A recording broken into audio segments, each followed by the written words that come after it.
जय हिंद everyone, welcome you all to Force Defence Academy. देखिए रिसेंटली इंडिया और जापान काफी न्यूज में है। देखिए ऐसा अभी जापान ने कहा है कि उसकी कई सारी बैंक्स, जापान की जो बहुत सारी बैंक्स है वो चाहती है इन्वेस्टमेंट करना इंडिया में। और जो पहले चाइना में इन्वेस्टमेंट हुआ करता था उन बैंक्स का, वो चाइना से क्या कर रही है, अपनी ब्रांचेस को हटा रही है। तो ऐसा क्यों हो रहा है? Why they are replacing China और अभी इंडिया के ऊपर आ रहे हैं, ऐसा क्या हो गया है? और सिर्फ इंडिया नहीं, बाकी वो डाइवर्सिफिकेशन चाह रहे, कई सारे जो साउथ ईस्ट एशियन नेशन है उनके अंदर भी इन्वेस्टमेंट की अपॉर्चुनिटीज देख रहे हैं। तो देखिए पहले चाइना के ऊपर इतना ज्यादा इन्वेस्टमेंट क्यों था? अगर आप देखें लास्ट 40 इयर्स, तो जापान का काफी ज्यादा इन्वेस्टमेंट चाइना में है। कई सारी उनकी बैंक्स की ब्रांचेस हो गए, उनका इन्वेस्टमेंट हो गया, कंपनीज हो गई, कई सारे इन्वेस्टमेंट चाइना में देखा गया है। बट अभी ऐसा शिफ्ट क्यों हो रहा है? पहले क्या था चाइना में, अब क्या है और अब इंडिया में क्या है, इसके बारे में हम बात करेंगे। तो देखिए 1980s 1990s में अगर हम देखें तो जापान जो था एक काफी अच्छी इकोनॉमी मानी जाती थी भी सही, मतलब अपना डेवलपमेंट वगैरह सब कुछ काफी अच्छा किया। फिर जो 2000s वाला टाइम आता है, उस टाइम पे धीरे धीरे चाइना अपना क्या करता है, अपना factories of the world manufacturing hub बनाता है, अपने आप को काफी ज्यादा ग्रो करता है, काफी सारी चीजों का डेवलपमेंट करता है, कई सारी कंपनीज वगैरह अलग अलग सेक्टर्स में अपनी चीजें स्टार्ट करता है। तो उसके बाद अप टू 2010 तक जापान का इन्वेस्टमेंट, जापान की कई सारी फर्म्स चाइना के अंदर इन्वेस्टमेंट स्टार्ट कर दे, चाइना के अंदर बहुत सारा इन्वेस्टमेंट आ जाता है। अब जो 2020 प्लस और स्पेशली मिड 2020 से अब क्या हो रहा है कि चाइना जैसा पहले था, जो चीजें देख के जापान वहां पे गया था, वो सारी चीजें अभी कम होती जा रही है और उन्हें वो अपॉर्चुनिटीज अब इंडिया के अंदर दिख रही है। तो इसलिए ये क्या हो रहा है, यहाँ पे शिफ्ट हो रहा है। कौन सी अपॉर्चुनिटी, वो मैं आपको बताऊंगी। अब देखिए क्या था, मतलब बैंक्स जो है सबसे पहले यहाँ पे क्या देखा गया अभी कि बैंक्स जो है फर्स्ट मूवर से, जो कि इंडिया में अपनी ब्रांचेस ओपन, मतलब अपना इन्वेस्टमेंट करेगी, अपना पैसा पहुंचाएगी। और देखिए बैंक जहां पे कैपिटल फ्लो करेगी, वहां की जो कंपनीज है, मतलब जापान की जो कंपनीज है, उनको जापान की बैंक क्या करती है, कैपिटल प्रोवाइड करवाती है, पैसा प्रोवाइड करवाती है। तो वो सारी कंपनीज अब इंडिया में रहेगी।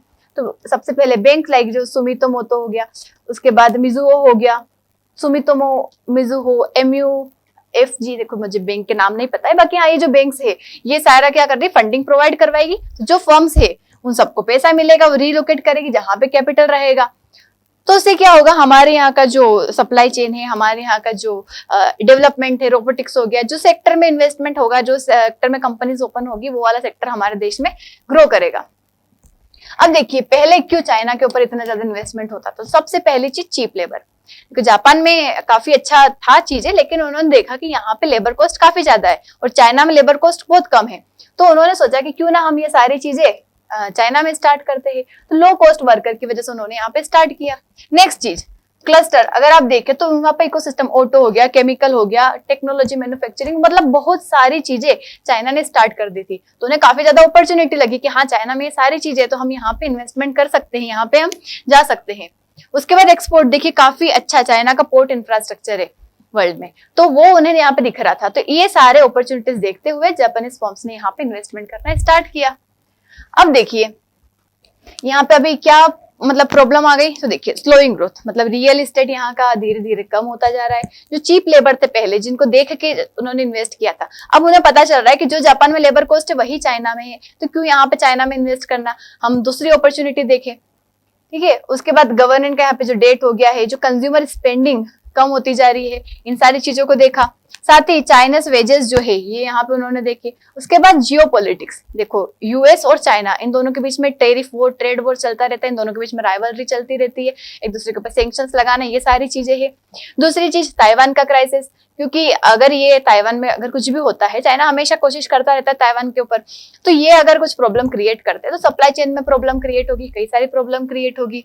उसके बाद एक्सपोर्ट कंट्रोल, देखो चाइना बहुत सारी चीजों के ऊपर कंट्रोल करता है, कई बार मना कर देता है, जैसे सेमीकंडक्टर हो गया, क्रिटिकल मिनरल्स हो गया, इसमें रखता है चीजें और मना कर देता है, तो सब सप्लाई चेन को अफेक्ट कर सकता है।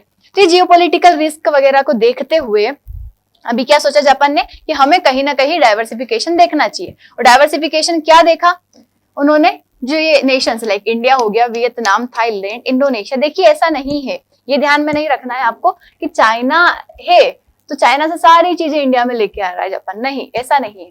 चाइना से डाइवर्सिफिकेशन ढूंढ रहा है कि सिर्फ चाइना पे रिलाई करने की जगह वो अलग अलग डाइवर्स पार्टनर ढूंढे, और डाइवर्स में कई सारे, वियतनाम, थाईलैंड, इंडोनेशिया, इंडिया, तो इन सभी के अंदर अलग अलग कैपेसिटी ढूंढेगा, अलग अलग अपना फायदा ढूंढेगा वो, ये सारा है।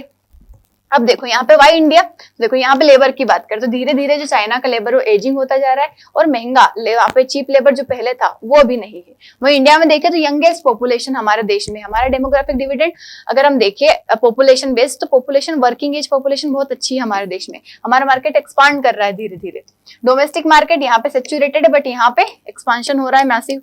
उसके बाद जियोपॉलिटिकल रिस्क देखा तो यहाँ पे बहुत ज्यादा सैंक्शन रिस्क है, बहुत सारी प्रॉब्लम है, बट यहाँ पे न्यूट्रल है। इंडिया में इतनी ज्यादा जियोपॉलिटिकल इतना नहीं है, स्ट्रेटेजिकली न्यूट्रलिटी है।